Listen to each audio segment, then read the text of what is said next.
Here we are again for a finale show. Merry Christmas, Larry. Merry Christmas, Jesse. Merry Christmas, everyone out there. So grateful for you being a co-host for all these Disney Plus shows, and yeah, man, really appreciate it. So, well, it's been a fun year. The content on Disney Plus, and sounds like we're just going to get more and more and more of it. So yeah, we're all about. I mean, that's what sparked this show, right? Mm-hmm. Like, we did not have Disney Plus before. No, and I know we just had a movie once in a while, and maybe pre-COVID anyway. At the rate they're pumping them out now, it's like 4 a year. Yeah, that's still one every 3 months, right? Exactly. So let's spoil away, like Stud City says here.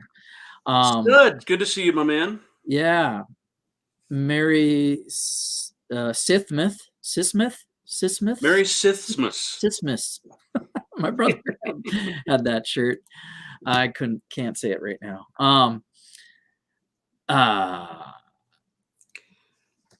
Yes, he's jumping right in.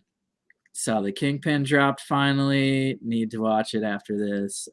Yeah, if you're not watching, well, we're talking about my show here anyway for a little bit. The Disney Plus sparked me to like. There's weekly content. You know, we went from a movie format every month, every 3 months, something to talk about, to damn near every week there is new content. There it is. Sith Miss. There you go. And so we jumped in the middle of WandaVision and started breaking these shows down, doing like a timeline format. So we're doing scene by scene. We'll jump around a little bit if appropriate.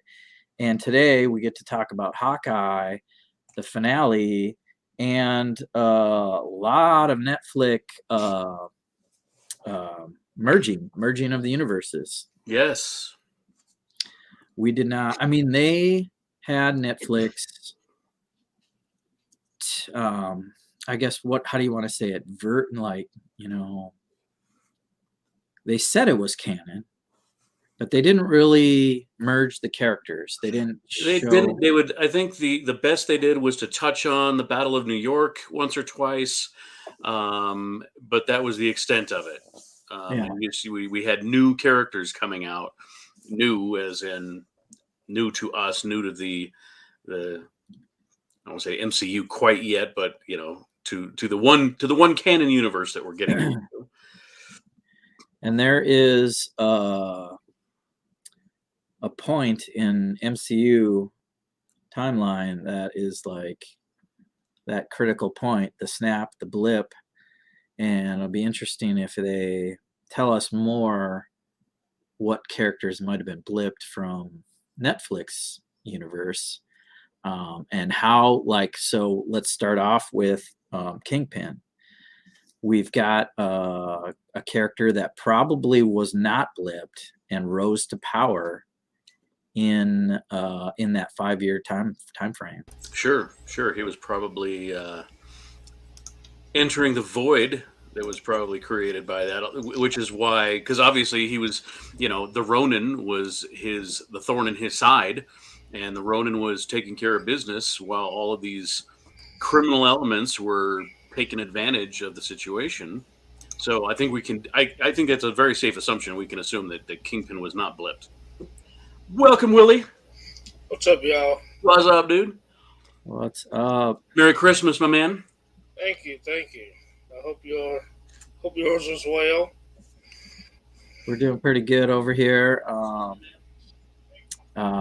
Yeah, thanks for joining the show. I know seen you on some streams earlier this week, hanging out with Hoosier and friends. Yeah. Putting the too realistic Raphael head out. I've had so much fun with that thing. That's awesome. That should just be your your icon there. It's nice to have the Lego there, right? Though. Right. Yeah. I go back and forth every once in a while with my icon on Instagram, and do something like a real picture, and then usually go back to a Lego picture or my logo or whatever. Welcome to the show. We are going to start breaking down Kingpin scene by scene, as I usually do. What are your thoughts, Willie, since you're just joining us? What are your thoughts on the series to date? I really enjoyed Hawkeye. And I guess that I didn't know what to expect. Yeah. And you would think that it wouldn't be the best storyline or it wouldn't be the most captivating, but it was actually really good. I think the last episode was a little, even though it was an hour long supposedly, it was a little rushed. But in the end, I enjoyed it. Nice. I agree. I think it was. Hey, dude, Jude. I thought the overall series was great because it was the first one where they were kind of really introducing a new character. I mean, you had Sylvie in Loki, so but she was not necessarily a good guy. But this was one where you're specifically being introduced to a new superhero, joining the MCU. I thought that was great. I love to see her parallel with Clint and the back and forth and he's saying you're not my partner, then you are my partner, and then go home, and now you're totally my partner. Yeah, I thought they did a great job in that with the time that they had. Yeah, I didn't know what to expect, but we did really have a storyline. If you follow the comics, Yeah. Matt Fraction and Ayo did this comic series. The art style of the title, the title screens, and they used a lot of that. Kate Bishop's character, Pizza Dog, and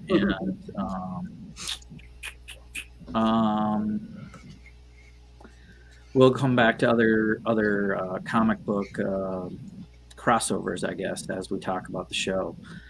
Let's get into it. I mean, Kingpin. It's great that we can start the show, and basically that's where they pick up where they left off last time. They showed us just a photo of the actor, and we see Wilson Fisk, and they film him and soundboard him like he is larger than life. I was thinking that very thing as you're talking about it. I'm like, I recall, like, as soon as they started filming him or displaying him on camera, I'm like, all these camera angles, he's looking down at Kate or at Eleanor Bishop, and she's looking up at him, and he's got a booming voice, and even just the very first scene where you see him walking in and you just hear his footsteps, and they're because it's tough to do. He's in the comics, they draw him like he's 5 times bigger than a normal person. Right. Well, how do we do that in a show like this when he's just a regular average sized guy without doing, special effects? So they did a really good job with just some old fashioned camera magic. Yeah, I agree with that. I don't think they did it as well in the Netflix. I'm sure they might have boosted his appearance. But not. I think he looked bigger. He looked bigger in the show, definitely. This show, he looked bigger. He sounded deeper. He's got this eye twitch too, right? That's just like this guy's gonna crack your skull at any moment. And he's got the cane. You can kind of see it under my icon. He's got the diamond on the cane, and he'll either use it to fight with or walk with. But that is straight out of his character. Oh, yeah. So I like it. We also see him with the purple shirt a lot, and I don't have that comic. That's going to be hot mess if Mike has that family business cover art with the Hawaiian shirt and the white suit over it. That was right out of the comics too. Yeah. Yep. All right. So as far as the show, he's talking to Eleanor Bishop, and Eleanor's trying to back out of the business. She killed Armand. She framed Jack for Sloan Limited, and now her daughter is getting too close, and she wants out.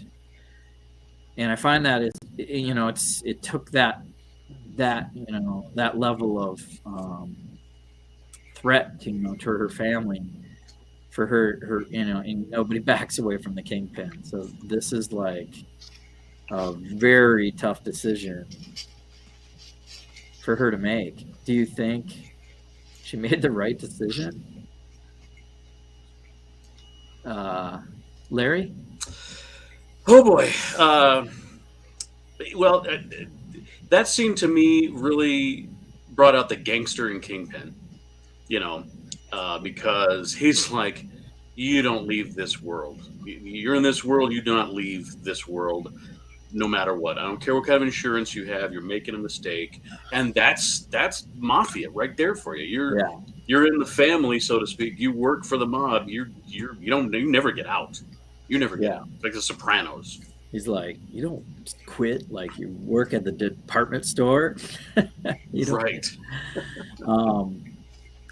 So it's interesting also that this conversation, her coming out, if you will, is taped somehow to the audio and video that Kate and Clint get to hear on the phone message that apparently Yelena sends them, right? So Kate knows. Clint gets affirmative, straight from her mouth that she's involved and she's dirty. So they need to confront her, and what else do they need to do? They just need to confront her, and they go to this Christmas party next. Well, not next. They need to prepare, right? So they have a little talk and do the montage, if you will, of trick arrow making. Oh yeah, that was great. Yeah, so they're preparing, but like, what is their thoughts? I guess they need to take on what are they preparing for? Like before you see this scene, they just need to save Eleanor, like take her out of the party, or well, I think they know they're going up against thugs, because they already know about the tracksuit guys, and they know they're having to intervene into Kingpin's world, which means he's got his thugs, he's got his minions, so they're probably they need a lot of firepower. Yeah, they know I think that they were preparing for the fact that Kingpin. Crap! It's been a week now.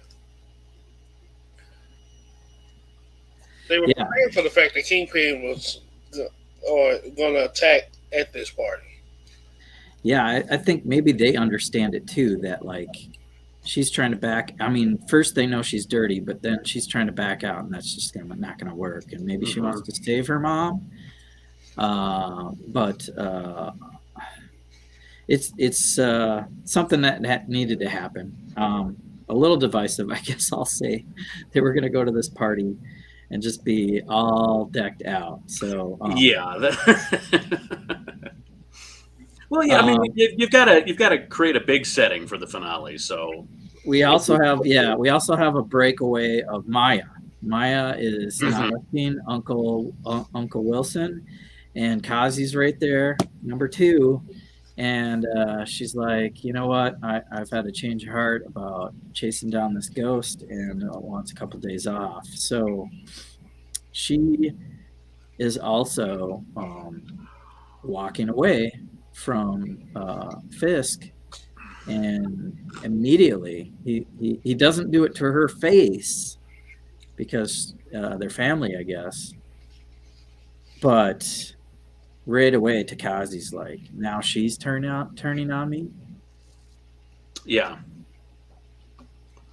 And he's like, he kind of delivers the classic kind of a gangster line, classic Kingpin line of, we need to remind everyone who this city belongs to. Yeah. That's classic Kingpin.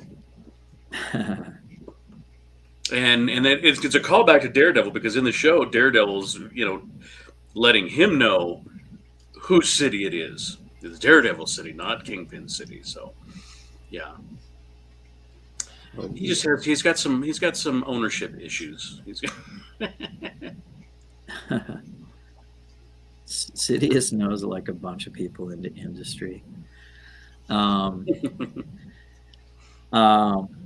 right, so Trust a Bro caravan of vans are heading to 30 Rock, and Kazi is set up sharpshooting position. It's a standoff. I guess we knew it was coming. I don't know how they all. As I talk about it, I'm just like, it seems a little divisive. It was very, very divisive. But again, you've got a 30-minute show to do this movie level climax scene. It was Usually I there's have a lot of critique about it. I wasn't totally on board with the whole ice rink thing. I thought that was a bad scene, actually. I mean, oh, wow. I would have done it 10 different ways, and I don't know if that's true to the comic, the way they did it, but you have all these armed thugs coming in, and no one's really firing a shot. I mean, you hear some gunshots, but yeah, like typical stormtrooper thugs, they aren't hitting anything. But they're Again, it was a little much. It was a little much. And that's not, I don't think that's really Hawkeye's style of fighting either. He's not, I'm going to be surrounded by a bunch of people. He's a special agent, and so it was a little weird. Right. Well, we'll talk about how they get in that position. So we're at I really wish I could call it this tower, but it was pretty much Rockefeller Plaza with the tree and the ice. And they're at this party, and the LARPers are posing as waiters and waitresses, staff again. Now I haven't thought about it so much. I'm actually it's a little more divisive to me. I'm like, how does this happen? Right. And Jack is just out of jail and carrying a sword around at this party. Yeah, that was weird. And if he's not a bad guy, I kind of get it, right? So Armand bailed him out. They got plenty of money. If it was $1 million bail, they just gave $1 million bail. But then, I mean, he was charged with killing someone with a sword, and now he's yeah. That was a little bit like movie magic. I mean, it was just that's not real. And he's going to go to a party. It's the first thing he does is go to a Christmas party. He's going to bring his well, he said he was. I'll see. I'm getting out and I'm going to the party, but I'm like, with the sword. Come on, the sword was a bit much. Yeah, that was. I get it that he got out. Like they got the money. Anyway, all right. So that's enough of me. I think the rest of the movie is fine. We get probably the best thing to the whole series, other than Haley Steinfeld, is Florence Pugh. Yelena, we love her. Yelena walks into the party in this green coat, which Christmas colors are very apparent. I've got the green. Larry's got the red. We see a lot of that for this Christmas show, and it's going to get real here. Kate joins her in this elevator, right? I mean, that whole scene with those two was I think one of the best highlights of the show. Yeah, I agree with that. yeah, the interaction of Kate and Yelena has been like the macaroni conversation, and then this elevator, and then fight scene where they're fighting and then complimenting each other. She's like, "Stop making me like you." Yeah, it was good stuff. Really good stuff. That was pretty good. She slaps her. She slaps Yelena, and Leah's like, "What was that?" They're fighting, but she doesn't want to get slapped. I thought it was great. And then I like the fact that Kate actually got some good mm-hmm. on her. Yeah. She threw across a chair in one part, and so Kate held her own. I don't know if she was holding it back because she just kind of liked Kate, but Kate held her own. Yeah.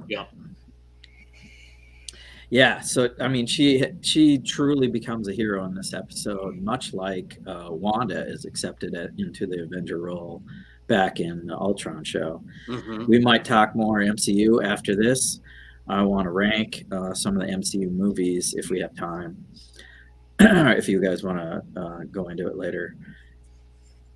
So a great scroll fight scene in the office with the camera work there, and Yelena pulls another kind of a poser move. Her poser move is jumping out the window with style. Yeah. And she rappels down the building, like runs, and they do another cool camera angle there too, where it follows her. And Kate, being a brand new superhero, struggles a little bit, but gets down there. Hey, Doc is in the chat. What's happening, Doc? Hey, Doc. He's buying some stuff. The Russian accent, you're right, Sidious. Spot on. Yeah. I said that last week, and I didn't know what her real voice sounded like, but yeah, you're right. It's not her regular accent, and she does a really good job. So meanwhile, Clint is trying to take on Kazi. Kazi is the worst sniper ever. He's the worst sniper. First off, you don't use a laser sight on a sniper. You can't see it. You can't see it. Yeah. Unless you have you're not going to trust it anyway if you're a real sniper. Yeah. He blows his first shot, and then he's just like randomly just shooting. There's no way he's going to hit anything. He's hitting every window. He's lucky he's hitting the windows. He's not sharpshooter fire. I was like, what the heck is going on? Who's he even shooting at? But Clint has this purple gas arrow. Mm-hmm. One shot, that's all it needed. Somehow he goes out and down to his building and takes him on because they fight one-on-one, right? Mm-hmm. And Kate is fighting the bros, the tracksuit mafia down on the street. Well, and back up just a tick, because I honestly I couldn't figure out if Kazi went to Clint's building or Clint went to Kazi's building, because Yelena is in his building, because they're all. Kazi's the only one not in the building with the party. Yeah. And so he gets gas and he runs out. So I'm thinking he must have gone all the way over to Clint's building. Wow. Because there's still I'm not sure. That's another divisive thing where I think Kazi got over to Clint's building because he's like, well, I've lost my sniper nest position. I now have to go take care of business, and he's over there, so I got to run over there. Just get over there. I was watching it in fast motion, taking my notes today. Because at that point, Yelena, because he's still looking out the window after the arrow when Yelena goes in front of him and is shooting at him, right? And then Kate follows her down, so they're now Yelena and Kate are both on the ground. And Clint is trying to, let's see, because at that point he's gonna, zip line out to the square, but the line breaks and he lands in the tree. Yeah. So Kazi must have gone over to his building. Yeah. Okay. That's what makes Either way, they have a fun little fight, and Clint wins pretty much. And more tracksuits are coming, so he just jumps out the window and doesn't quite make it. Falls into the famous Christmas tree on it's Times Square, 30 Rock, and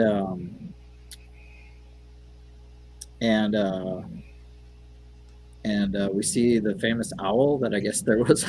Yeah, it was in the comic, I guess. Yeah. No, I guess the owl was like in the real tree last year. Yeah, it was a real life owl in the Christmas tree last year.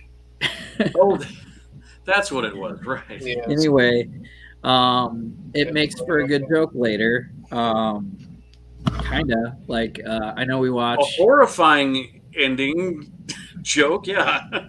Yeah, definitely. Eric Voss from New Rock Stars was like horrified by the idea that, I mean, and we'll talk about the trick arrows next. Basically, they use all these trick arrows on the tracksuit bros, and one of them shrinks the van, and then the owl flies away with this little tiny van. Dude, now, oh my gosh, I want to build like the Harry Potter owl and then have it holding a tracksuit bro That'd be great. That'd be awesome.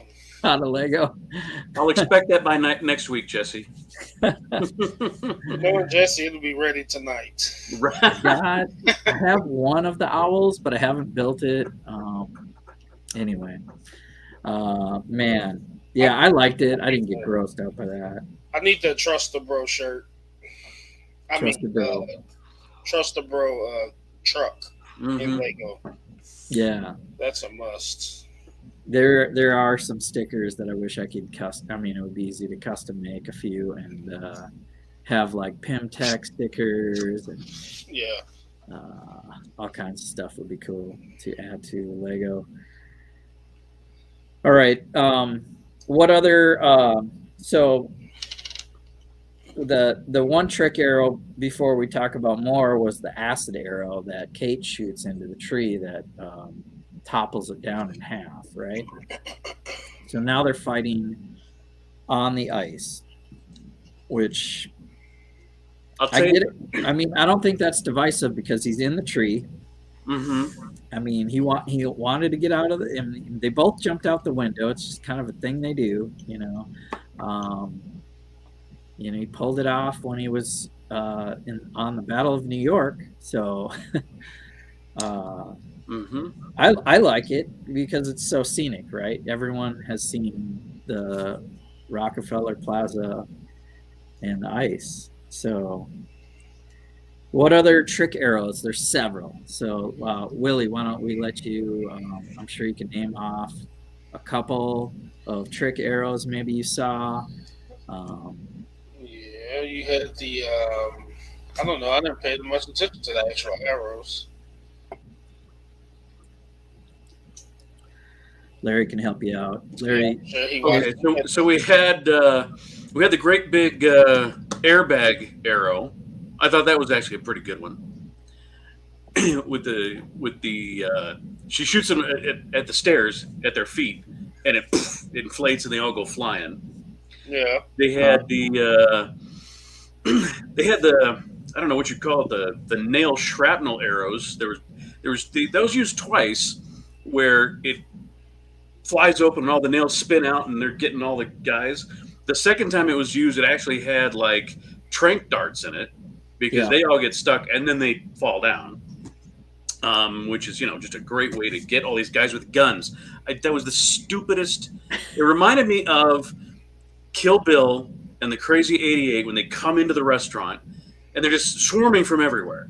Yeah. And they're taking on everybody except in Kill Bill, they all had swords, so it's understandable. But in this, you've got dozens of guys around you with guns, and they're not winning? How is that possible? These guys have arrows. Anyway. They're Avenger level, yeah. There was some kind of there was another, it looked like a gas arrow, but all they did was just like cough and, Well, they talked about pepper spray. They talked about pepper spray when they were, and there was like a helicopter lift one, which was goofy. That was goofy.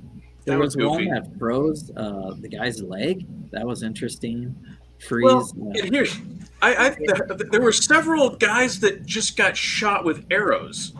Right, just normal. Just shot with arrows, and a lot of them were in like they get a lot of shoulder shots and everything, but all these guys are on the ground at the end, which means they're all unconscious.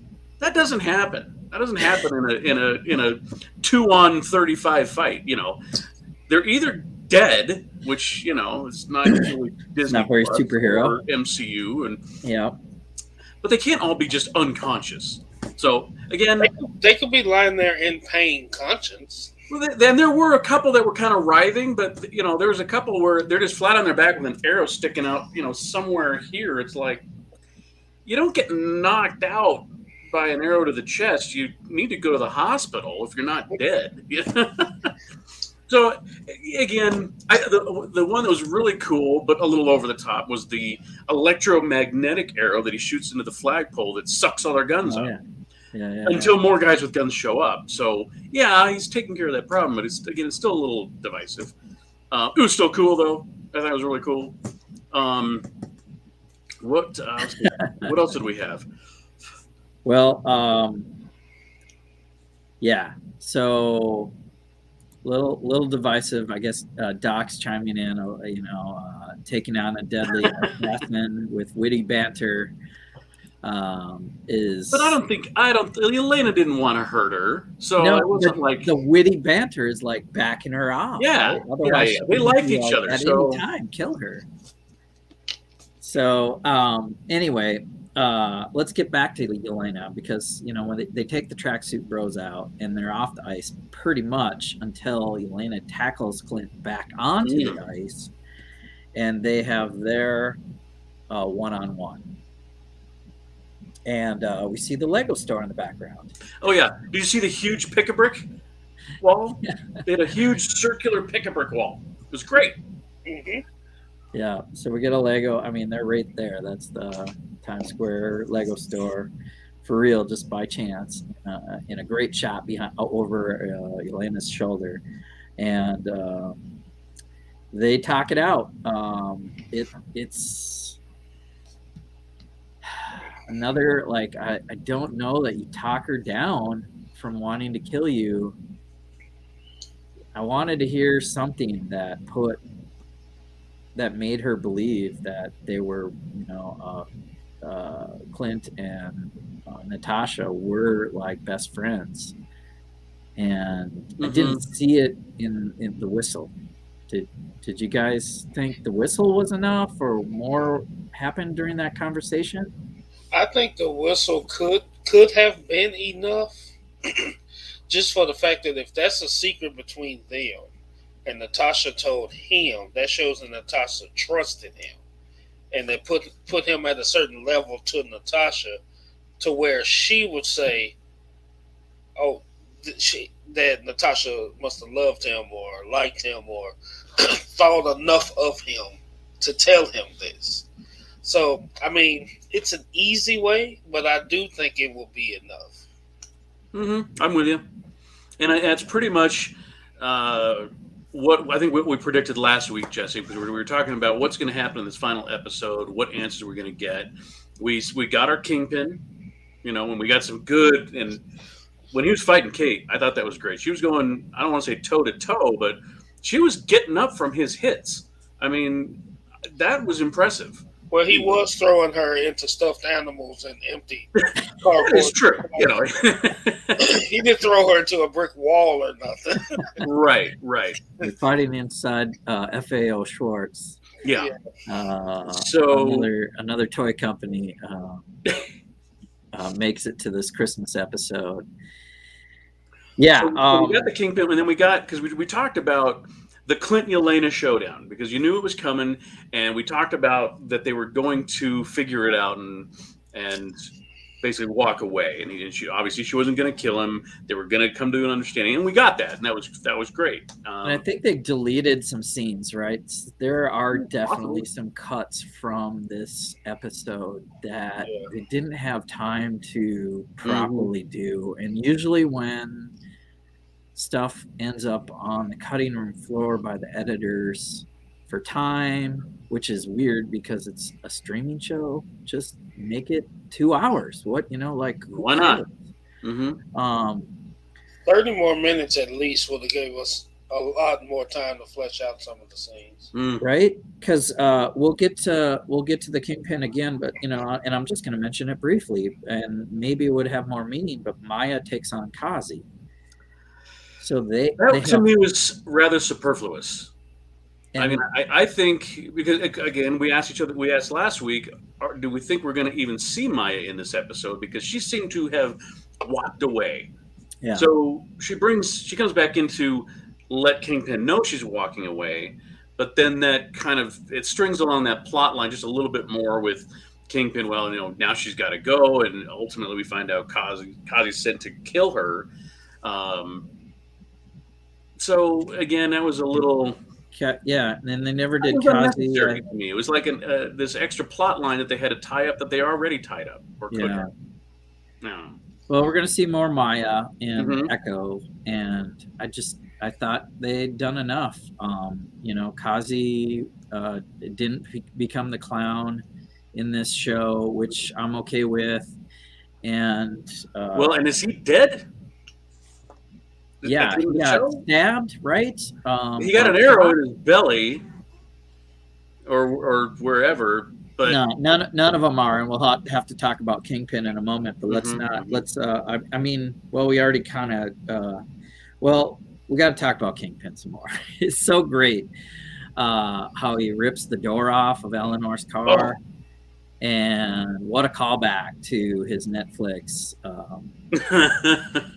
That's one of the scenes I cannot forget from that series. I was like, he's brutal. Yeah. Yeah. So it's interesting. Kate's right there, saves her mom from possibly getting her head smashed, but it's not enough. She shoots him like point blank almost with an arrow, and he's just like, get out of here. Did you notice he uses his cane to just knock that arrow off? Yeah, he uses his, and then because that was the visual cue for Kate, because he does that, and then he straightens his cuff, pulls on his cufflink to straighten out his jacket and his pull on his cuff, and that was her. I'm going to grab the cufflink later, and we're going to do the little button snap. Just saying how to get the brick. He's got some good comments in there, and so Eleanor rams him with the car, and he's inside the AFOL Schwartz, and then Kate goes in there and starts to fight him some more, among all the teddy bears, and So who wants to describe? There's a nice little callback to the coin snap. So after and she uses another couple of really cool trick arrows. She uses that I don't know, look like the metallic electric tape web thing to block him into the store so he can't get to Eleanor and keep him in there fighting with her, and then. She tries to go at him, and he's just batting her around. He's like, you're annoying me, and he's batting her around like a fly. Then he takes her arrows, busts them all, and throws all the tips all over the ground. And so she's got to improvise, and you see her grab the cufflink when she attacks him and does a spin around move around his arm. Which was kind of a strange attack, because you're like, what are you doing? You're just kind of zipping around him, and then he throws her again into another pile of stuffed animals or whatever. And he broke all those arrows. Yeah, he just breaks all the arrows. In the perfect pattern. Right. And she's like, "Oh, I'm gonna hit that one, because whatever that one was, was an explosive tip. I mean, it activated, or no, because she hits one that kind of activates the rest of them. Yeah. So she sets off the chain reaction. We get explosions. We get all the whistlers callback like the Mandalorian Whistler things, the fireworks going all over the store. It's a big And explosion. you think, dang, that Dang. might take out Kingpin, and That put him although you down. see him That lying put on the him ground, down you're for a like, little yeah, while. that's a Kingpin, man. He just got hit by a car. That put him down. Yeah, that put him down for a little while. I might be a little behind on my Kingpin knowledge, but is he juiced up on something? The only thing, he's just massive. He's supposed to be just a huge guy, and he's not super fat. It's like all muscle. I'm finna say I'm massive. I can't take a. But I can't just take an arrow to the chest and be good with it. No. Hey, they had Ving Rhames play Kingpin in the Daredevil movie with Ben Affleck. I mean, they did. I'm just thinking maybe there's a cosplay in this for you. He's a rip off a car door. Yeah. Well, Doc, if his muscles are much bigger than the average guy, just rip off a car door. I don't know. It's comic books, man. It's not supposed to make. I think at one point you have to say it's even the track. Comic books, man. It was great. It was a great scene. There's a reason for everything. Yeah. My question is, did he also assassinate her driver with a bullet through the head? Because you notice that she screams after she sees the driver dead. Not very Disney Plus. But then the other agent that escorted her to the car lands on the trunk of the car or the roof and then tumbles to the trunk of the car. But then we see the door gets ripped off. Yeah. So we're assuming that's all Kingpin, right? Yeah. Well, so Kingpin does his damage, but Eleanor is saved, but then arrested by the police. Apparently, Kate must have put in a call on her mom on Christmas, and she gets taken away for the Armand murder, which they have video footage, I guess, of her. And she didn't deny it even a little bit. So, dang, Eleanor, really? Yeah. She was a little upset. Kill the guy. Call the police on him. Yeah. Let these comments work out. Doc, always Mr. always Mr. Contentious. Stud Sidious, get the break, and Doc having a good conversation in the chat. Appreciate it, guys. So here, and I almost want to think it should have been like the last shot of the movie, of the show, and then credits, and then maybe do an end credit thing for the family, but it's not. Maya confronts the Kingpin next, so he's walking away, licking his wounds a little bit. And do you know this comic line? I don't. I mean, I brushed up on it. All I know is that it's the family business story, and same thing happens. Maya puts a gun in his face, pulls the trigger. In the comic, Kingpin survives. He's blinded. Yeah. As a little twist of irony, but I don't know what happens after that. I don't know if he and he's fighting regains sight. I don't know how recent right? this story was, but he stays blinded for a while, and he starts to lose some of his rulership, I'd say, and then he has reconstructive eye surgery and gets his sight back. Yeah. So it's not permanent. All right. Thanks, Willie. There we go. I want to invest in the family business comics. Oh my gosh. Let's see. So, I think that should have been the end of the show and then credits. But we gotta build up this new superhero, these young Avengers. So Clint is talking to Kate, and it's after everything's done, and he says, sometimes you run across somebody who just makes you better, and it's very very humbling thing for him to say. And he makes it about his costume. And then he jokes about the costume. That was good. I like that. Yeah, I didn't mention. Yeah, they got the purple suits from the LARPers. The LARPers also joined the fight, and again, divisive. You know how long it would take on to put one of those cosplay costumes on. You know, there's, Yeah. hey, these people aren't running the right direction. Let's go take 20, 30, 40 minutes to change into some really cool cosplays, get back out here. And then they'll listen to us. Yeah, that was also divisive. Now, Yeah. were the LARPers in the comic? Was that a thing? No, I don't think so. this is new. It was new stuff. Although Grills was in the comics. Right. Grills, Yeah, but he was in the comics. he was like just a random dude in the apartment building who barbecued. But But I killed tell him you what, in the comic. Grills is my favorite Hawkeye character from this. Oh yeah. Yeah, he stole every scene he was in. I loved it. All bricks count. Dude, Jude. Thanks, guys, for tuning into the show. Oh, did I hit the wrong comment? There he is. Yeah, the outfit change was unnecessary.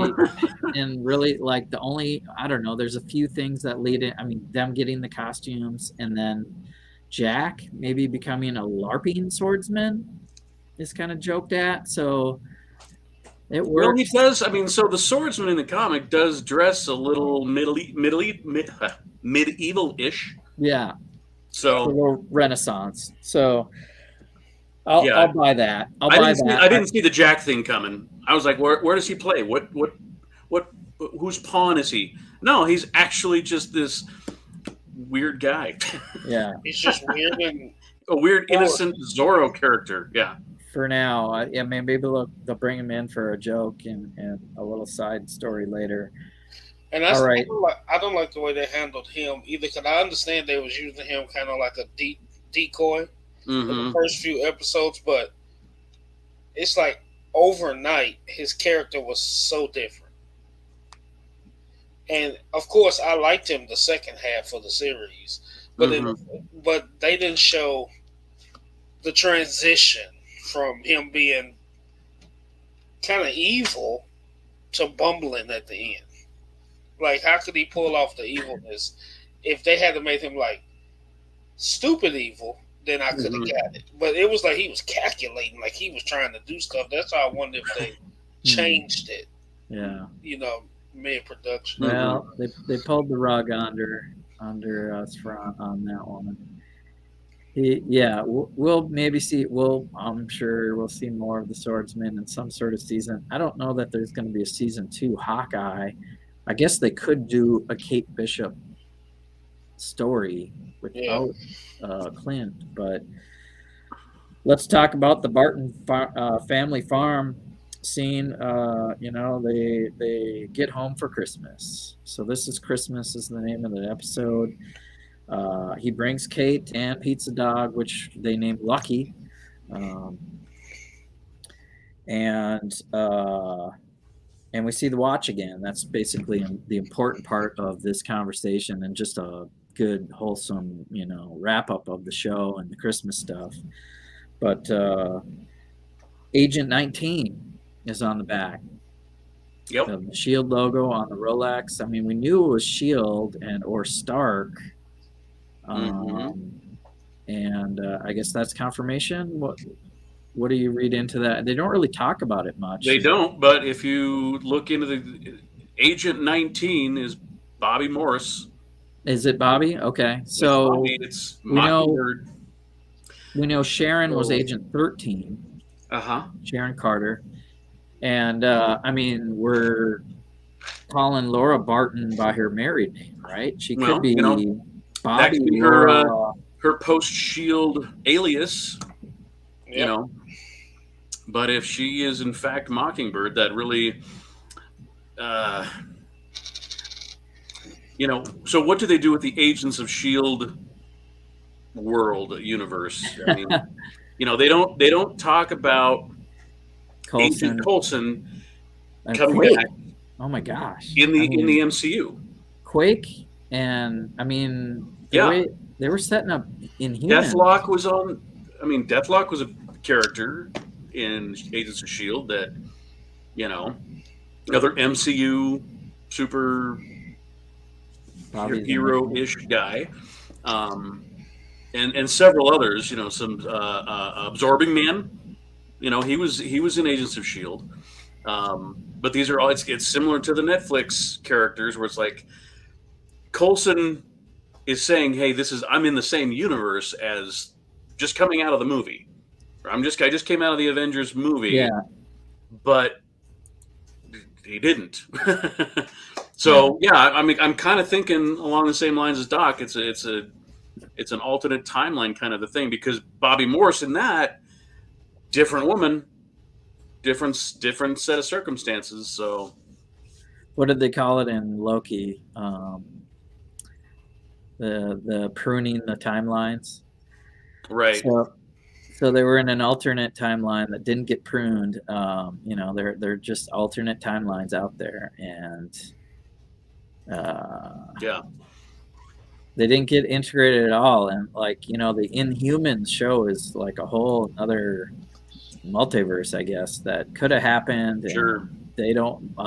Kevin Feige doesn't want to recognize it, so that'll get retconned somehow or never even touched on. There's so much content that they need to do that people want to see first with Fantastic Four and mutants. Charlie Cox. That's what I'm I want to see. I want to see Daredevil I love the street playing around with level, Spider-Man. street level superheroes and the Defenders. I'd love to see them tie in a Defenders show with like Doctor Strange and maybe She-Hulk joining. I want to see the MCU's take on, and it could be on the plus and maybe not the movies, but the Heroes for Hire. Mm-hmm. Fist. And let's have Iron Fist and Luke Cage team up for. I mean that's where they kind of left off. So if they do an alternate timeline and even keep the same characters, they don't have to I don't know. They can just kind of dance around some of that. I don't think we need. We're getting good confirmation on a lot of things, and leaving us with things to talk about is fine, right? All right. The last thing they do in the show is burning the Ronin suit. Another divisive little let's take this to the farm and then bury it and then burn it. Why didn't you burn it in New York and then be done with it? But they have some, it brings Clint and Kate together, and they have that joke about Hawkeye, Lady Hawk. And, her nickname. And that's the kind of the passing of the torch, and which was cool. I think the worst part of this whole episode was our post-episode musical. Why? Yeah. That was just horrible. Why? What did you think, Willie? I know Larry hates the musical. I've been watching it for fun. I'm glad they did it. And it was good to see the whole thing. Yeah. So the end credit thing. I only need to see it one time. They do a full length, no cut, to the crowd. Rogers the musical, Save the City, it's called, and I don't know. I think it's funny. I liked it. I thought it was funny. I thought it was good to see, and I think. I only needed it one time though, so now that I've seen it, I don't need to see it again. Right. When I watched the episode the second time, as soon as the credits were done, I'm not. I didn't get much more out of it. That could have been an extra. They could have just put it on Disney Plus as some of their extra content or something.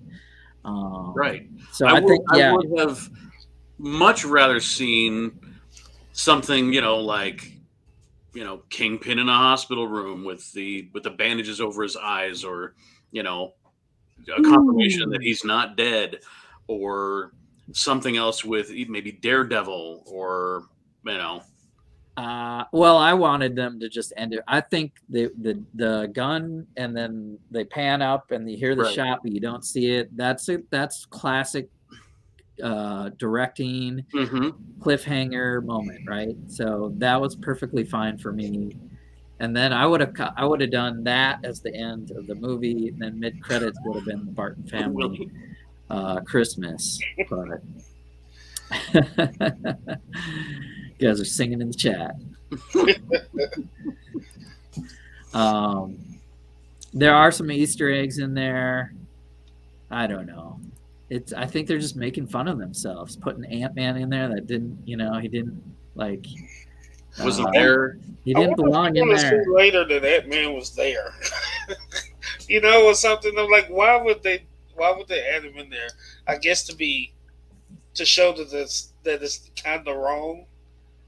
It's kind of stupid. We throw Ant-Man in there. I don't know. That was stupid.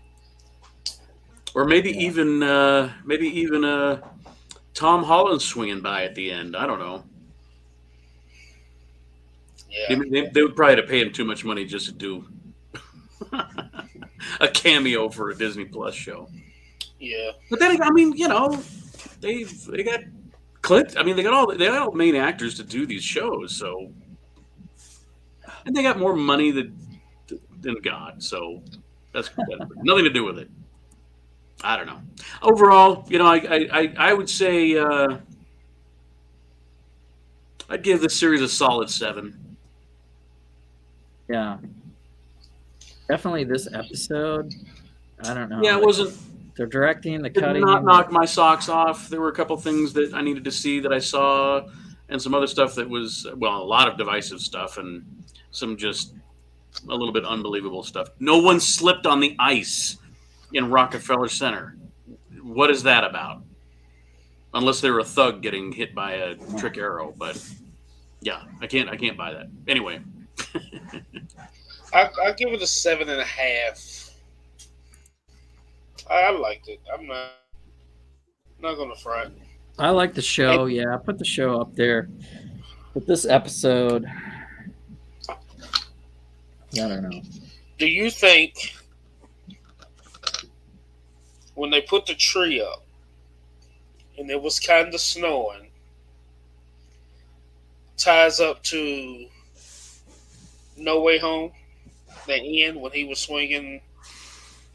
Oh, yeah. I thought about that because it was pretty heavily snowing. He swung by there, and the tree is up. So it could have been before, a little bit before, a day or so. But it could have been the day before or a week before. You never know. I mean, that it's Christmas time because at the very end when he's in the donut shop, they've got the Christmas and the Hanukkah decorations up. So we've gone past the Halloween decorations that were up for too long because they had to do an exposition dialogue for that. So you don't know if it was same day or a couple weeks ahead of time. I mean, they reference, Yelena mentions the newly remodeled Statue of Liberty, but does that mean it's got a shield or are the shields in the river? I mean, that's true. I don't know. We may never know. Yeah, good and transition. how were they putting the shield on there? Because when the shield got knocked down, she was still holding. Dude, it would have taken the whole arm off. Again, you just gotta go along with it. It's just it is what it is. It's that's funny. Yeah. All right. Well, spoilers for everything MCU because we're gonna start breaking down all the shows and. Good transition. So let's talk about ranking. I've got this. I know it's kind of tough, but at least there's an outline. We have 27 MCU shows if you count Spider-Man's. This was so difficult because it was. There's so many movies. There's so many dang movies, and most of them are really good. I can start off with the bottom. I mean, that's super easy. I think if you've been watching the show, you know how I feel about the Eternals. Ugh. Yeah. Just horrible. I think you can, there's 27 shows, so we can kind of put it in a top 9, a middle 9, and a bottom 9. Okay, that would be 27. It doesn't have to be perfect. We can talk about the bottom 9 first, I guess. That's pretty easy to kind of process of elimination, right? I've got, well, I might have to do 10. Definitely got Eternals and towards the bottom. A lot of people were already putting the Hulk and Thor 2, Dark World, in the very bottom. I would agree with that. I think Dark World actually came up on my list a little bit, and the first Thor movie came down on my list, and which is interesting because when these movies first came out, I thought Thor was great, but then you watch Thor Ragnarok and you're like, which is in my top 9 easy, and you're like, it's way better than the first movie. And again with the second movie, I mean, there was some. Yeah, it was like I think I saw it like once or twice and put it in a really bad place on the list. But then watching it, because I've gone through all the movies several times, and I watch it again. It's like, well, there's actually some important stuff that happens in this movie, and the dialogue wasn't horrible, but there was still some stuff that sucked about it. Well, I'm gonna agree. I have both Thors in my bottom tier. Mm-hmm. I've got Iron Man 2 and Iron Man 3 in the bottom tier. The Whiplash storyline I kind of liked, but nobody liked the fake Mandarin. No, I didn't like all the all the Iron Man suits coming to the rescue. To me, it was so over the top. It's like, okay, and then you blow them all up. It's just stuff doesn't make sense to me. Comic book hero. If they had to let the movie play out with the Mandarin being the actual Mandarin, right?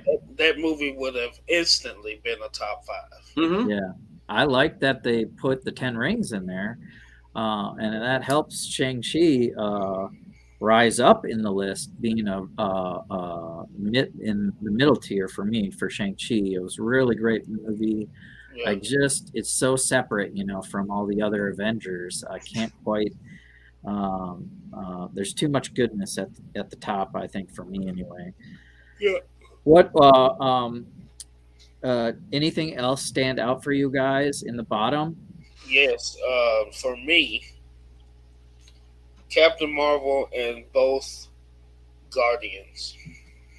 Captain Marvel. Okay. I'm not a Guardians fan at all. What's up? I would also, Captain Marvel, I think, didn't have enough to bring it up. I mean, it's not a terrible movie, but it doesn't come high enough up the list on its own merit.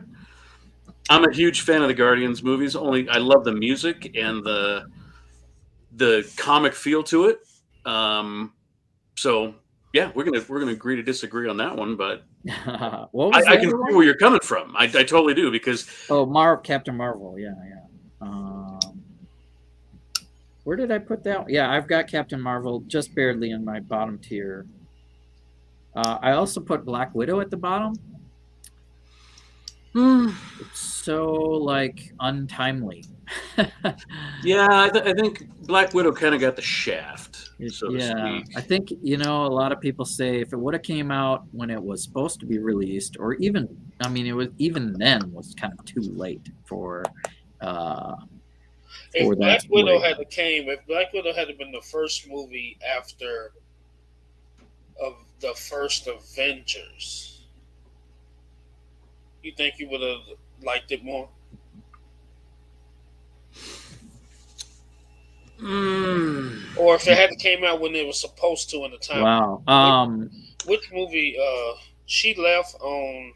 It was supposed to be right after. It was supposed to follow Civil War. Right. So if it had came out then, do you think you would have enjoyed it better? Let's not change any other movie. Let's just say it came out then. Yeah. That movie was just I think the greatest victim of circumstance for all the movies. So, I just wanted to throw that out there to complete my bottom tier. just recently watched Far From Home Spider-Man, and the Mysterio line didn't quite. I mean, the special effects when they did the illusions was awesome. Mm-hmm. But faking being a supervillain doesn't really cut it. It's just No. like the Mandarin for me, really. It's like, oh my gosh, he's just creating illusions to try to fool the world that he's a hero. Yeah. So I got that in the bottom, and Ant-Man and Wasp. So I had to put something down towards the bottom, so that one completes my bottom 10. Yeah, I want to have Spider-Man movies up higher. They're just not. Get the Brick had a great. Well, I think he was saying what was the best. He was asking what were the best parts of Hawkeye, but why don't we switch gears and talk about the top tier, right? Okay. We talked about the bottom tier of the MCU. We're trying to rank all the MCU movies. I know Bricksloth just checked in, so if you're paying attention, and you guys in the chat are, what are your top two? Or I mean, I got to throw it out there because it's pretty no-brainer. Endgame and Infinity War. Thanos is, I mean, the blip. Anytime I see the snap and the blip, it just draws out my feels. And Mm-hmm. Oh yeah. they spent 10 years, nearly, all the movies leading up to this, building this up, the hype for this Thanos character, and it did not disappoint. Agreed. Mm-hmm. I always. Oh, sorry. Go ahead. I was going to say, so my top 5 are going to be Infinity War and Endgame, and then the 3 Captain America movies. Those are my favorite movies, and they're all different from one another, which is great.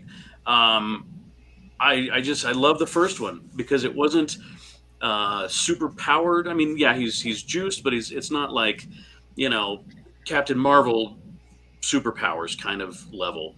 It was Steve Rogers, and his because his mythos, the Captain America mythos, is so great because it's like a regular guy Superman, and they did it wonderfully. And Chris Evans pulled the part off perfectly. I don't know. I can't think of anyone else who could have done a better job.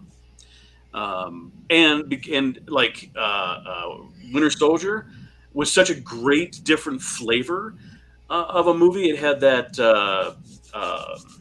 70s espionage French Connection style to it, which I loved. And it's a lot of character, really going in depth in the characters, which with superhero movies have a real problem with getting that right because of all the special effects that go around them. This is why I don't think that DC movies can get it right at all. That's why I think Captain Marvel was not great, because she was like, she was a bit of a Mary Sue. I mean, it's just kind of like there wasn't a huge development with her. A little bit. You had these montages a little up, overpowered, like but Superman, that's not the too. same. It just wasn't the same. A little OP with the Superman, basically super strong, blasting everybody. Anyway, what do you think, Willie? Let's give Willie a shot. Do you agree with Endgame and Infinity War? Do you got Captain America in your top 5 or 10? Well, I put Infinity War and Endgame as one pick. Because to me, that's like one whole movie just cut in half. So that's my first pick. Gotcha. And then my second, if I did top 5, that would be 1. Number 2 would be Iron Man 1. Because it started everything. And I always respect the first. I love... and I rank a lot of my movies by the villain and Red Skull. Yeah. Red Skull was pretty good, and he's pretty Yes. good at badass. in that. Hugo Weaving was awesome. I thought that you look at what's James Spader in Age of Ultron. I mean, a lot of times it has to do with how good the bad guy is. What else you got, Willie? Yeah. Okay, so my number 3 would be No Way Home. Nice, It killed it. And It then was- my number 4 would be Black Panther. nice. And then my number 5 would be probably the first Avengers. Nice. I agree with a lot of what you're saying there. Yeah, that would be my Mhm. top 5. Spider-Man: No Way Home. I don't think we need to spoil anything, but they nailed it. It's just what I needed to see for the multiverse, and Oh, wait, I forgot. My number 5 would be No Way Home. My number 4 would be Spider-Verse. oh, I didn't put that's. I don't know if I'm calling it Into the Spider-Verse as canon yet, Well, because it's not live action. Marvel movies, that's my movie.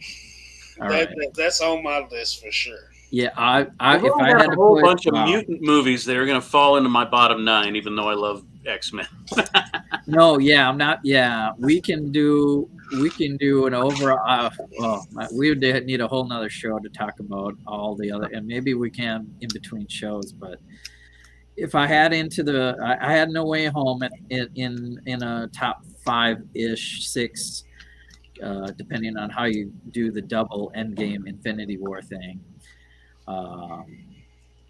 If they can bring an animated Disney Plus character into a real life movie, which I think we saw, then we can have Spider-Verse. Yeah.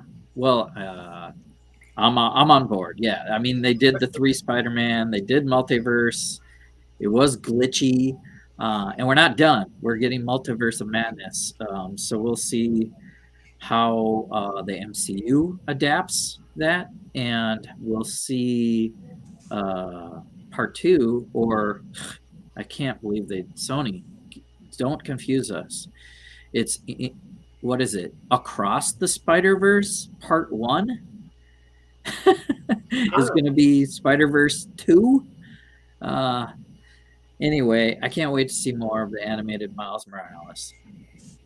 Yeah. I agree with Avengers. I love the Avenger team concept. So basically, all the Avenger movies made my top 5. Endgame, Infinity War, Civil War. I count as an Avenger movie. I do too. So Civil War is in my top 3. After that, I really loved Ultron. So Age of Ultron is next, and I got to put the first Avengers in there before I talk about Spider-Man's No Way Home. So I have kind of basically all the Avengers in my top 5, and then I go to the individual movies, which is just kind of which ones had fun with it from there. So I got the Guardians one. I love the mixtape and where they went with the Power Stone, and Thor Ragnarok kind of ties right into that with that themed movie, how they make fun of themselves and have Planet Hulk in there a little bit, and Hela, right? Yeah. Very milestone. Asgard is gone. It's crazy. Lot happens in Ragnarok, and then Black Panther made my top tier. So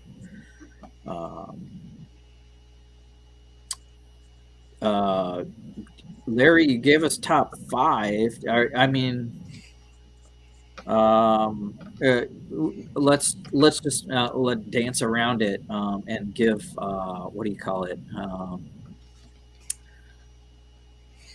honorable mentions to our middle tier. So yeah, middle tier for me. Gosh.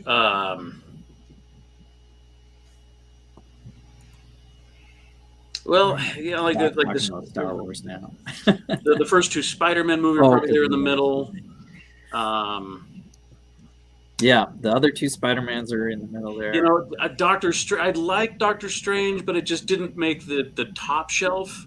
Yeah, It would probably be the first in the middle rung area. Ant-Man. Ant-Man also. I mean, I love Paul Rudd, but it didn't quite. You know, what's his name? The guy who did Yellowjacket. I thought was a throwaway villain guy. Yeah, I mean, he wasn't that bad of a baddie. He didn't really impress me.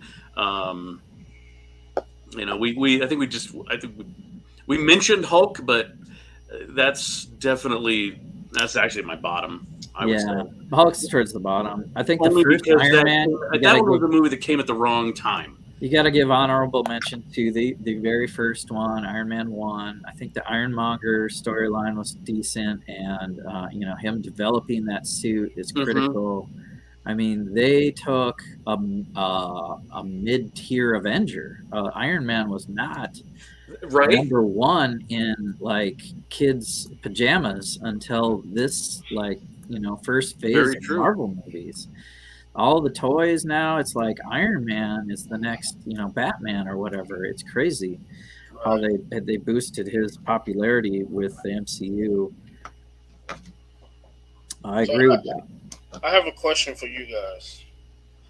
If you could pick, if you take out Infinity War and Endgame, so not these two, for all the movies we've had, let's say up until Endgame, what one movie do you feel like was the most influential over the whole phase?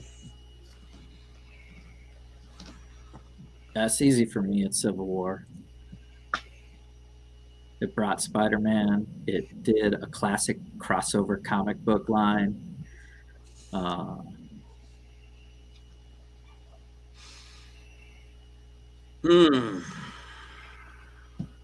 You mean like, you know, what did the most for the franchise? For the story. For the overall story arc? Yeah.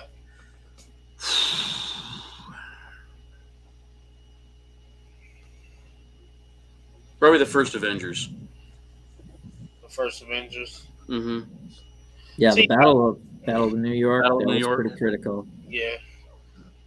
I've rewatched not too long ago Winter Soldier. I love that one. It's again. And I feel like there was a lot of stuff that I didn't. After at this point, going back and watching it, you can see all the things, and it's just my opinion though, but that movie influenced a lot going forward from that point. I think that's when they actually started coming up with where they were going with the complete story. Yeah. I don't think they had it before.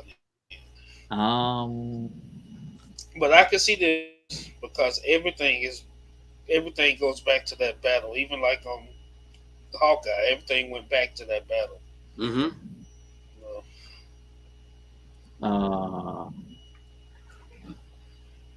Yeah. All the Cap movies are critical, and I think all the Avenger movies are critical. So for me, it's, you know, Civil War, then Ultron, then Avengers, and as my favorite, and for storyline cohesiveness. So going forward from this point, what are you most excited to see? Mutants, baby. Larry, Deadpool.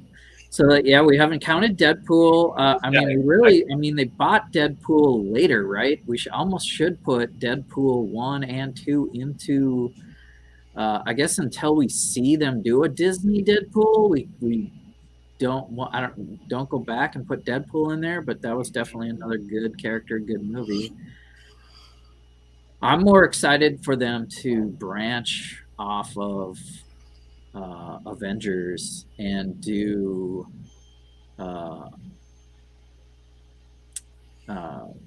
Fantastic Four, really. I'm really looking forward to that. I want to see that really That was come a into big the comic fold book properly. of like one of the first comic books. I mean, that was the first appearance of Spider-Man, right? In Fantastic Four #1 or something like that. So many characters, so many villains they have to draw from. I think they can deviate from Avengers. They did it. It's done. Like storybook. Put it in a box. Put it on the shelf. Well done. Bravo. Mm-hmm. Go and deviate, branch off. Give us Young Avengers. Give us these Netflix Defender street level characters. Give us more cosmic stuff with the Guardians and but what I'm most excited to see, and then there's also Blade and Morbius and all this stuff to talk about. But for me, it's Fantastic Four. I collected a lot of Fantastic Four, Did you? and yep, when the Thing had his own comic line, I had Oh yeah. 2 years all straight in a row of his comic for whatever reason, and all the characters that are adjacent that were kind of welcomed or part of the Fantastic Four, because it is just the four, but Spider-Man joined them for a while. She-Hulk. She-Hulk was in there for a while, and we're gonna get that next. Not quite next. What's next in Disney? It's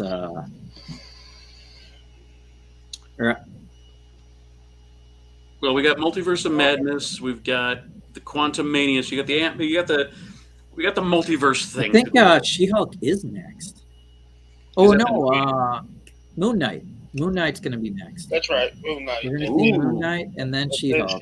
That's the order for. So whenever Moon Knight premieres, that's when this show will probably take a hiatus. Maybe we'll do a special show because we do have a little audience. Thanks, guys, for showing up in the chat. And we have a panel, 2 to 3, sometimes 4 AFOLs discussing these Marvel-ish shows. Occasionally we'll cover something else. What's Doc saying? Ivan's here. What up, Ivan? Hey, Ivan. Ultimate crossovers. See, I think they need to introduce Fantastic Four, and they got to get the X-Men over so they can do some of those crossover things. What were you thinking, Willie? What are you excited to see? Just based off of mine is just based off of what we have seen so far. So I know the Avengers, I have the trust that the MCU is going to get the Fantastic Four and the mutants right. It's just a thing of seeing it. Mm-hmm. But for me, the problem with Spider-Man so far is he's been very Tony Stark heavy, and now he's not. Mm-hmm. So I'm interested to see the Spider-Man movies we get going forward. Nice. Because I think we're going to get probably 3 more. So what is the next? We just got normal comic book Spider-Man now. There's no talking suits. There's no computers. There's no lasers. There's no none of that. Yeah. So if we keep the suit that we saw at the end of the movie, now I'm interested to see a Spider-Man movie. Well, he doesn't have the funds, right? Like, before he lost his, what happened in No Way Home, losing the identity to everyone. Yeah, I thought that was a very good way to retcon. Well, that's what Willie's saying. We can go to the street level Spider-Man. We can go to friendly neighborhood Spider-Man, and I that would be my choice. Like if they name the next trilogy, that would be somehow great. Work in friendly neighborhood Spider-Man. I think Willie said spectacular Spider-Man would be another good way to because from the comics, Peter Parker, the spectacular Spider-Man would be a nice homage to a serious comic book line. So yeah, that's what I'm so far. Nice. We all got different angles that we're excited about.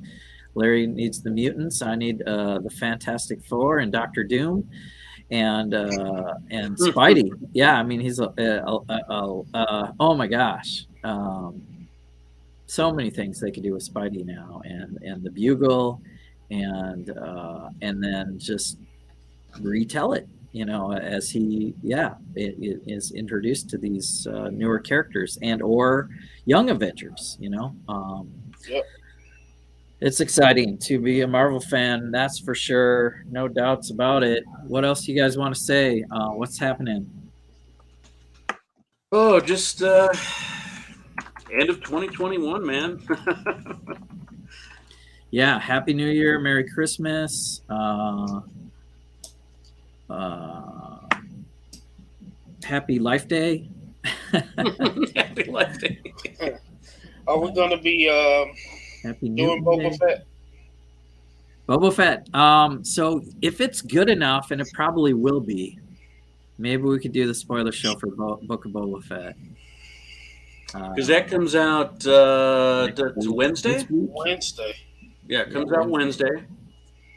Give us something to talk about. Something to talk about. And do you have a date for Moon Knight? Nah, yeah, I just know it's next. Let me give it a quick Google. It's Moon Knight and She-Hulk for sure. I don't know that I've seen a street date. We usually know as soon as they finish one. And I wouldn't put it past Marvel maybe people are on vacation. I don't know. But they what did they drop? So Doctor Strange end credit scene of Spider-Man was basically a trailer. And they didn't even wait 1 week after. And they put it right in front they put it on top of the finale for Hawkeye. So we could actually break down the trailer for Doctor Strange. It dropped the same day as the finale of Hawkeye. Yeah. I don't know that I want to get into that. It just says 2022. It don't have a date on it. It just says 2022. So we know Doctor Strange is next, and that's May, isn't it? May something?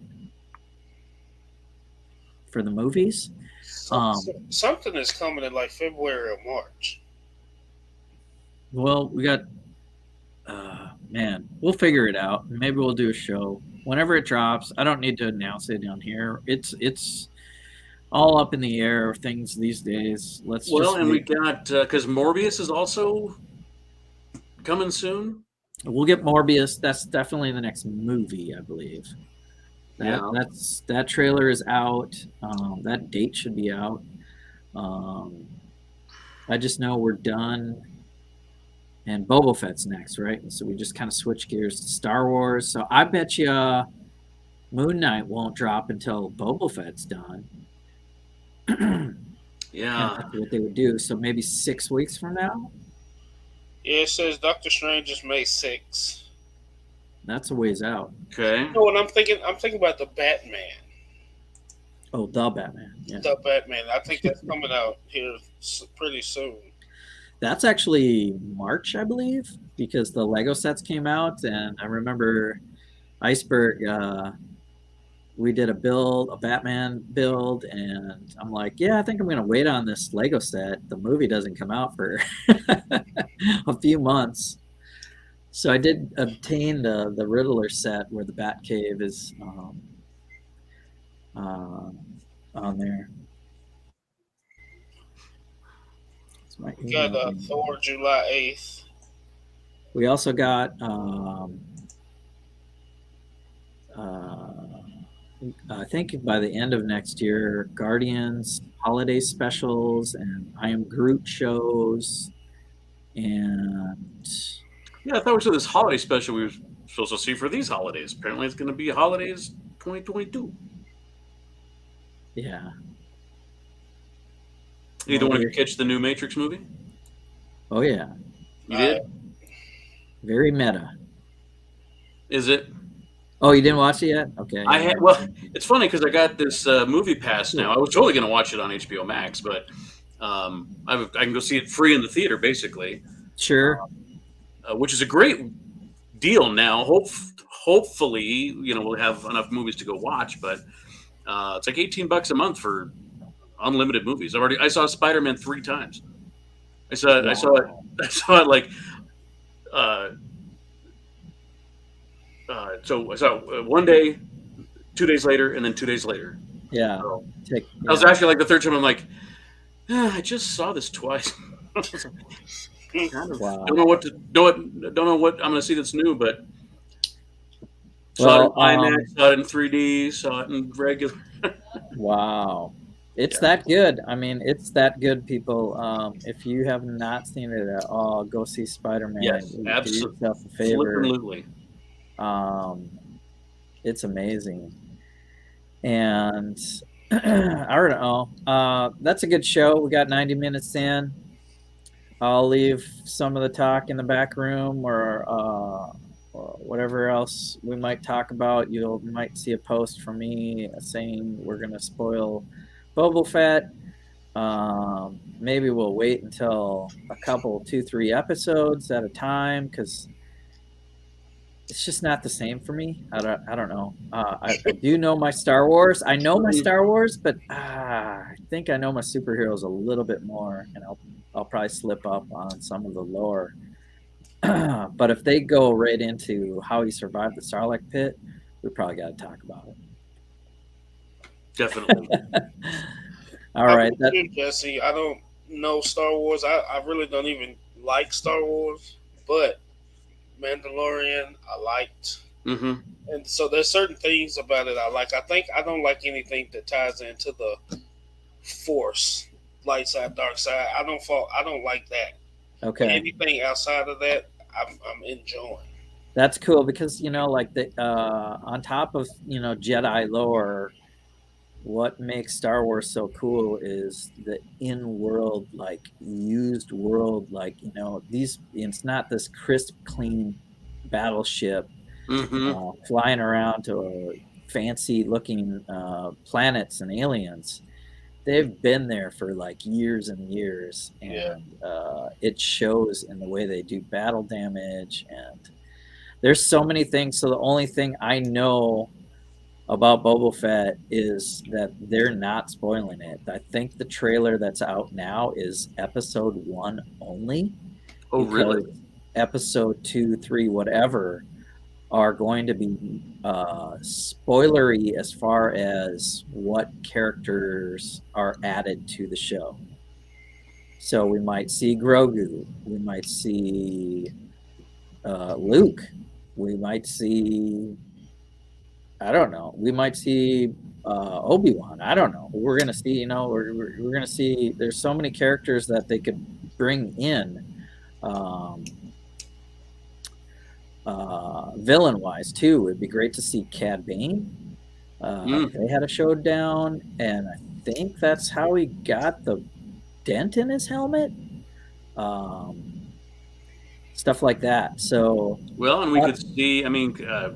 Maybe Ahsoka shows up for some. I mean, who knows how they could write these stories, or it could be just a totally different path.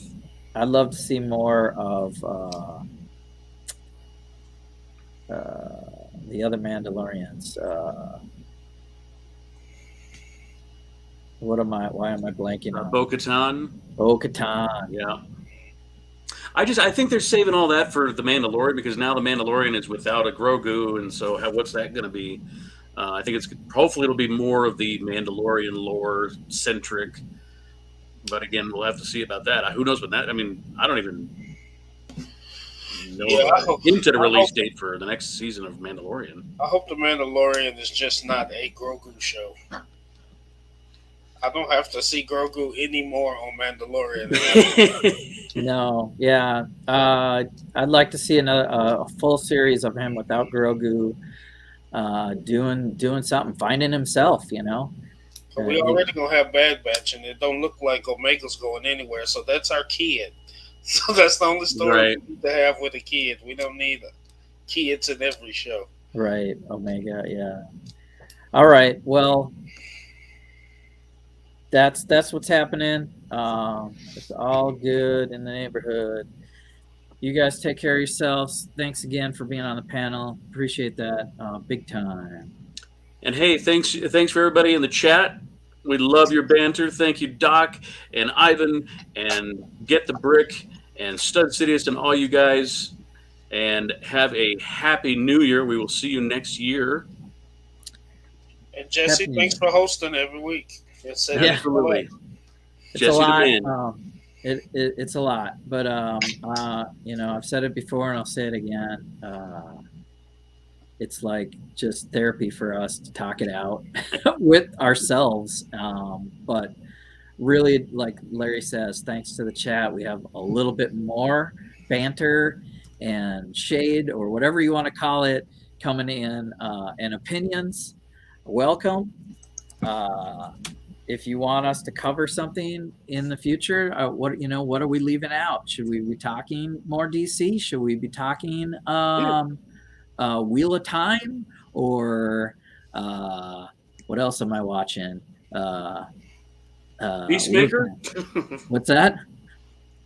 Peacemaker's Oh, a show? Peacemaker, yeah. But the DC stuff, I don't know, man. Not watching. Yeah, I'm not going to cover Peacemaker. Nope. I'm watching Batman. I'm watching the whole series of Seinfeld on Netflix. Hey, I'm up to season 9, so I'm about halfway through with that season. It's comedy. Doc, I was thinking about watching that show, Expanse. Yeah, that's on my list. Expanse, yeah. Lost in Space is decent. Yeah, I heard that. That's not out yet, is it? Season 2 dropped. I only got through like You mean season 3? Whatever it is, yeah. Whatever the next one is, it did drop all the episodes. The next one, yeah. Whatever it is. I can't keep track. I'm like, I was trying to watch Boys, that. we got another season of The Boys coming. The Witcher was awesome. Was it? I've been wanting to check that one out too. The first 2 episodes, I'd say, are the best though of the whole thing. So if you want to just sample season 2 of Henry Cavill playing The Witcher, that's the role he's born for, not Superman. The Witcher is great. So, yeah, Wheel of Time is out there. I'm getting confused with The Witcher and the Wheel of Time because they have these witches in both shows, and it's tricky. All right, Doc, keeping the chat lively. Appreciate it. Happy New Year. Go check Doc Sampson out. He's dropping some funny videos with Mookie is back, and Christmas is over. Thank goodness. Had a good week though. Ready for 2022 and what the new year brings. Hopefully you guys have some New Year's resolutions and plans, and we'll be chatting it up in some of the Build and Chat shows. You can see us on Friday Night Bricks with Reed and sometimes Hoosier and Haley. Until next time, we'll see you next year. You guys take care. Thanks, guys. Bye.